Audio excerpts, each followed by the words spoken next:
Prophet Paseka Mutwening, popularly known as Prophet Mboro, has justified his xenophobic comments against Prophet Shepherd Bushiri of the Enlightened Christian Gathering Church and accused the National Council of Churches of South Africa of turning a blind eye on the activities of Prophet Bushiri.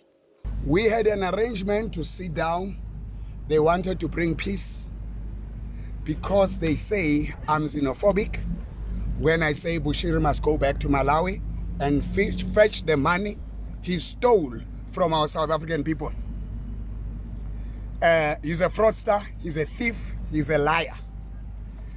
They say they stand for justice and the body of Christ. He is the member of the organization. It is there in the media. Muruti, Dr. Prophet, what's the name? Sobo. I had a business meeting to attend. I shifted everything. Mawani never took my calls. He responded very late. I had to shift again, meet them today. Now when we go in there, they say they don't want to appear, they don't want media, they want a private thing. They have an agenda. And you can't give the media a message and say you are bringing peace. And then there's no Bushiri here, it's them. Prophet Mboro insisted on the comments he had made earlier and said they were not xenophobic. I'm not xenophobic. I'm not. These South African people are not his people. He came with nothing into this country. And he must not live with a car. He must not live with a jet. He must not live with anything. He must come only South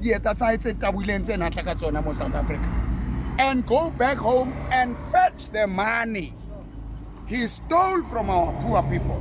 The General Secretary of the National Council of Churches, Dr. Klopo, says he had gone with his team to familiarize themselves with the standoff between the two prophets when Prophet Mboro attacked him and his team. Now what we're actually saying is that we wanted a clarification from Prophet Mboro or the press conference. Who are we speaking to?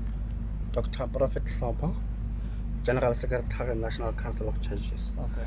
We wanted to just a clarification to say, is this a press conference or a meeting? Because our understanding is that we are going to have a meeting with him. We wanted to hear the side of the story from him, and then after that we will then be able to have a press conference. We'll be able to address, we'll be able to state our position in this regard.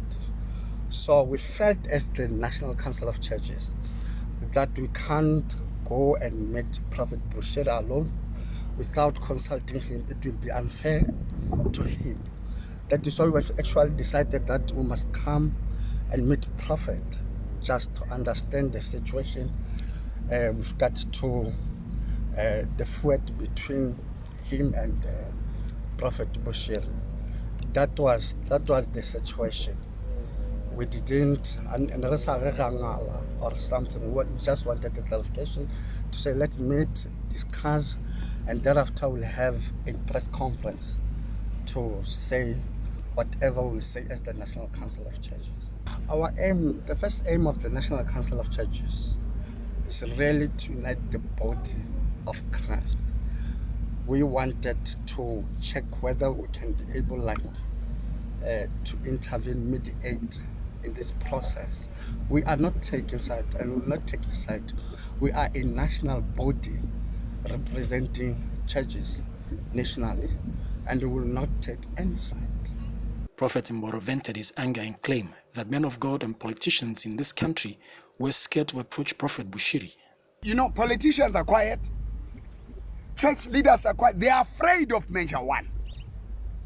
They are scared of this guy. You can see abafundi sabeko.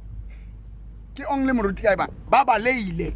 Kore He's your person. I'm not your person. You already wrote in your media statement he's your member. So I'm not your member.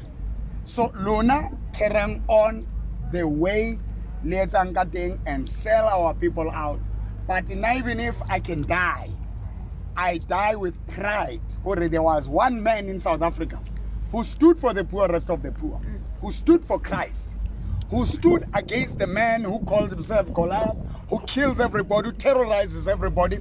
Even the government will do nothing about that. No, it's worse than racism. If it was a white person, they were going to say it's racism. It's a black person from Malawi. Even in Malawi, they have problems with him. I'm not a yesterday boy. I stopped the storms. I stopped the rain. Check my Facebook.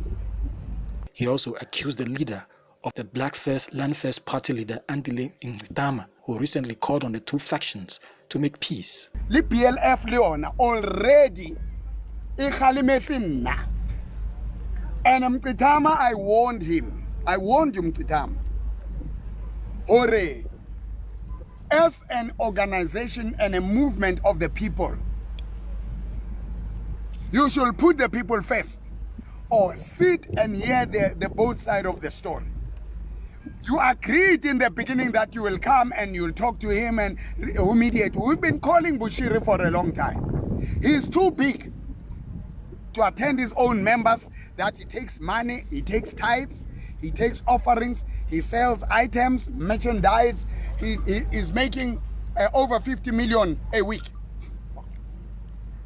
You know, when you calculate the international visitors and the items and also the people donated to build the church, that church never materialized. So his people are crying. The reason why they cannot approach him, he's nowhere to be found, and he's a prophet, he's a big man. You touch him,